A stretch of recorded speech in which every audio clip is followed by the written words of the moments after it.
हिमांशी, आरती और अर्चना, मैंने तुम्हें कितनी बार मना किया है कि ऐसे मॉल वॉल से शॉपिंग मत किया करो, वहाँ सामान महंगा मिलता है। ये जो तुम साड़ियाँ लाई हो ना, ये यहाँ सरोजनी में 500 रुपए में मिल जाएंगी और तुम इन्हें 5000 में लेकर आई हो। लाइए माँ जी, आप मेरी साड़ी वापस दीजिए। आप नहीं जानती मॉल की ब्रांडेड चीजों और सरोजनी की सस्ती चीजों में फर्क होता है। अब जब मैं साड़ी को किटी पार्टी में पहनूंगी तो अपनी फ्रेंड्स को जला तो पाऊंगी कि ये मैंने 5000 में खरीदी है, किसी लोकल मार्केट के सस्ते माल में से नहीं। हे भगवान, अब मैं तुम्हें कैसे समझाऊं। मेरी तो ये तीनों ही बहुएं बेशर्म हो चुकी हैं, अपनी सास का कहा तक नहीं मानती हैं। कमला ऐसे बोलकर अपना सिर पकड़कर बैठ गई। ये है कमला का परिवार, जिसमें रहती हैं उसकी 5 बहुएं, 5 बेटे और कमला। कमला अपनी 3 छोटी बहुओं से उनकी फिजूल खर्ची की वजह से परेशान है, लेकिन उसकी बहुएं इतनी बेशरम हो चुकी हैं कि वो अपनी सास का कहा ही नहीं मानती। अभी कमला ऐसे ही बैठी हुई थी कि तभी उसके पास उसकी बड़ी बहू साक्षी आई। माँ जी, आपने चाय बनाने को बोला था, लेकिन चाय पत्ती तो जरा भी नहीं बची है। हैं? चाय पत्ती खत्म हो गई? लेकिन अभी कुछ दिनों पहले ही तो मैंने पत्ती मंगवाई थी। वो कल हिमांशी की सहेलियां आई थी और उससे पहले देवर जी के ऑफिस से बहुत सारे लोग आए थे, सभी के लिए चाय बनी थी, शायद इसीलिए पत्ती खत्म हो गई। जब देखो लोगों को बुला बुला कर घर में बिठा लेते हैं। अरे हम कोई करोड़पति थोड़े ही हैं, यहाँ हमारा राशन का पेड़ आता है। मेरे पास भेज इस हिमांशी को। कमला के बुलाने पर साक्षी ने हिमांशी को कमला के पास भेजा। बोलिए। तेरी सहेलियां कल भी घर आई थी? हाँ आई थी। और तूने उन सभी को चाय पिलाई? ऑफ कोर्स माँ जी, अब मेरी फ्रेंड्स घर आएंगी तो मैं उन्हें ऐसे ही थोड़ी ही भेज दूंगी। हाँ मैं मानती हूँ कि तेरी बात सही, लेकिन हिमांशी बेटा, ऐसे घर में रोजाना ही किसी ना किसी को बुलाकर मत बिठाया करो। पता नहीं तुम तीनों में इतने दिखावे की आदत क्यों है। अरे हम मिडिल क्लास लोग हैं, अगर तुम ऐसे ही खर्चे पर खर्चा करती रहोगी, एक दिन हमारे दिन खराब भी हो सकते हैं। जरा अपनी जेठानियों को देखो, ये कभी ऐसा कुछ नहीं करती हैं। कमला ने यह सब कुछ बड़ी ही नरमी से बोला, लेकिन हिमांशी को उसकी बातें चुभ गईं। हिमांशी आवारा और बेशरम किस्म की लड़की थी, जिसके जो मन आता था वो वही करती थी। वहां उसकी जेठानियां घूंघट वाली सीधी शरीफ सी बहुएं थीं, जो कभी किसी चीज का नाम नहीं लेती थीं। कमला के हिमांशी को उसकी जेठानियों की मिसाल देने से हिमांशी के तन बदन में आग सी लग गई और वो मुंह बनाकर कमला से अकड़ कर बोली, माँ जी आप मुझे किसके जैसा बनने की सीख दे रही हैं? ये ओल्ड फैशन बोरिंग घूंघट वाली गांव वाली जैसी गंवार बहुएं, इनके जैसा तो मेरी परछाई भी बनना पसंद ना करे। ये गंवार वाली दिखने वाली बहुएं तुमसे ज्यादा संस्कारी हैं और समझदार भी। हिमांशी बहू, जो आदतें तुम तीनों छोटी बहुओं में हैं ना, उन्हें मॉडर्न नहीं बेशर्म कहते हैं। कमला की बात सुनकर हिमांशी को बहुत गुस्सा आया, लेकिन वो अपनी ईगो और एटीट्यूड को आगे रखते हुए कमला की बातों को नजरअंदाज करके अपने कमरे की तरफ चली गई। हिमांशी बहू, अरे हिमांशी सुन तो सही। माँ जी रहने दो, अब ये आपकी जरा भी नहीं सुनेगी। ये तीनों बहुत बेशरम हैं। सही कहा तूने बहू, मेरी बहुएं हाथ से निकल गई हैं, पता नहीं भगवान क्या होगा। कमला दुखी हो गई।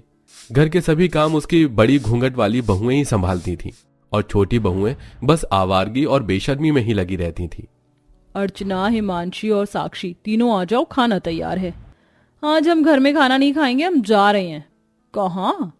ऑफ कोर्स आज मंडे है तो हम आज अपनी फ्रेंड्स के साथ हैंग आउट करेंगे और साथ में किटी पार्टी। क्या? फिर से घूमना फिरना और किटी पार्टी भी? जी आपने सही सुना। कमला ने अपनी तीनों बहुओं को ऊपर से नीचे तक देखा। शो ऑफ करने के लिए उन्होंने महंगी महंगी साड़ियां पहनी थी। इतना ही नहीं, महंगे ब्रांडेड सैंडल और साथ में महंगी ज्वेलरी पहनकर वो तीनों जा रही थीं। उन्हें देखकर कमला बोली, बेटा घर में तुम्हारी जेठानियों ने इतना कुछ बनाया, इस खाने का क्या होगा? मेरी बात मानो, हर हफ्ते ये पार्टीज करना छोड़ दो। तुमने कितने अच्छे कपड़े पहने, अगर तुम इन कपड़ों को किसी रिश्तेदार की शादी में पहनोगी तो ये बहुत अच्छे लगेंगे। ओह व्हाट द हेल माँ जी, आप चाहती क्या हैं? क्या ये कपड़े अफोर्ड करना हमारे लिए ज्यादा मुश्किल है? और रही बात पार्टीज की, तो वो तो हम करना नहीं छोड़ेंगे। आप बेवजह हमारा वक्त जाया करवा रही हैं। चलो अर्चना, हिमांशी, लेट्स गो। तीनों बहुएं मटकती हुई किटी पार्टी करने चली गईं, जिसमें उन्होंने शो ऑफ के लिए खूब पैसे खर्च किए। वहीं पर घर में कमला को बहुत ज्यादा गुस्सा आ रहा था। बस अब बहुत हुआ, अब मैं उन तीनों को अपने घर में रखूंगी ही नहीं। मेरी बात उनके लिए कोई मोल नहीं रखती है ना, अब मैं भी कुछ नहीं सुनूंगी। माँ जी छोड़िए, आप क्यों अपना बीपी बढ़ा रही हैं? वो तीनों तो ऐसा करती ही हैं, आप बेवजह ही उनकी बात को दिल से लगा रही हैं। हाँ माँ, आप टेंशन मत लीजिए, वो बहुत बेशर्म है, उन्हें आपकी बताई हुई बातें समझ नहीं आएंगी। उन्हें अगर कुदरत ही कोई पाठ पढ़ा दे तो ही कुछ हो सकता है। तुमने सही कहा बहू, अब अगर उन्हें खुद से ही अपनी हरकतें महसूस हो जाएं तो ही उनकी ये बेशर्मी खत्म हो सकती है। बस भगवान तू मेरी तीनों बहुओं को भी अकल दे दे। कमला अपनी बहुओं की हरकतों से परेशान थी। एक तरफ उसकी आदर्श संस्कारी बहुएं थीं, तो वहीं दूसरी तरफ बेशरम उसके घर का सिलसिला ऐसे ही जारी था। बेशरम बहुएं खूब अपने दिखावे और पार्टीज में पैसे उड़ाती थीं, जबकि संस्कारी जेठानियां अपने पैसों को बचाकर रखती थीं। जेठानियां अपनी देवरानियों को समझाने की कोशिश भी करती थीं, लेकिन उनके घूंघट की वजह से आरती, अर्चना और हिमांशी उनसे बोलना भी पसंद नहीं करती थी और हमेशा उनकी बात को काट देती थी। ऐसे ही सिलसिला चल रहा था और ऐसे में ही एक दिन ऐसा भी आया जब कमला के छोटे बेटों का काम बिल्कुल बंद हो गया। सुनो आरती, मैं सोच रहा हूं कि थोड़े पैसे लगाकर हम तीनों भाई दूसरा काम शुरू कर लें। अब इस काम में औसत नहीं आता है।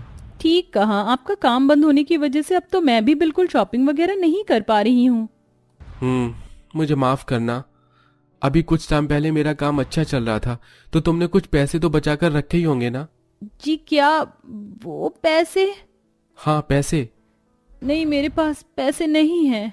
आरती की बात को सुनकर उसका पति चौंक गया। वहीं हिमांशी और अर्चना का पति भी काम की तरफ से परेशान था, क्योंकि वो तीनों भाई एक साथ ही काम किया करते थे। उन तीनों ने अपनी पत्नियों से पैसे मांगे, लेकिन उनके पास उन्हें देने को कुछ नहीं था। हिमांशी, ये तुम क्या बोल रही हो? पिछले महीने मैंने तुम्हें 1 लाख रुपए लाकर दिए थे, तुमने वो सब कहाँ खर्च कर दिए? वो तुम क्या बताओगी? आओ मेरे साथ माँ के पास चलो। तीनों बेशरम बहुओं के पति उन्हें अपनी माँ के पास लेकर आए। वहां साक्षी और मीनाक्षी भी आ गईं। क्या बात है देवर जी? भाभी, पिछले दिनों काम इतना अच्छा चल रहा था, लेकिन अब बिल्कुल बंद हो गया है।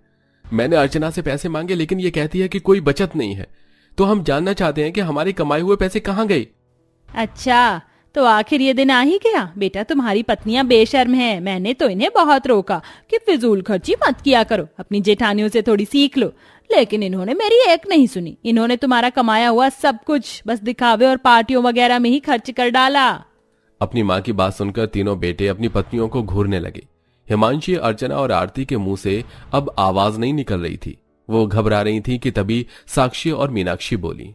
देवर जी, आप ज्यादा गुस्सा मत कीजिए। अगर आपको पैसों की जरूरत है तो आप हमसे उधार ले लेना। शुक्रिया भाभी, मुझे यकीन है आपने तो भाई के कमाए हुए पैसों को बचाया हुआ होगा। अपने पतियों के मुंह से ये बात सुनकर तीनों बेशरम बहुओं को अपने में बहुत बुरा महसूस हुआ। अब उन्हें अपनी गलती का एहसास हो चुका था। उसी दिन से उन्होंने सोच लिया था कि अब वो कभी फिजूल खर्ची नहीं किया करेंगी। साक्षी और मीनाक्षी ने अपने देवरों को पैसे उधार दिए, जिनको बेशरम बहुओं ने अपने पतियों का काम चलने के बाद बड़ी जिम्मेदारी से वापस किया। अब वो बेशर्मी और फिजूल खर्ची छोड़ चुकी थी और अब सब कुछ ठीक हो चुका था।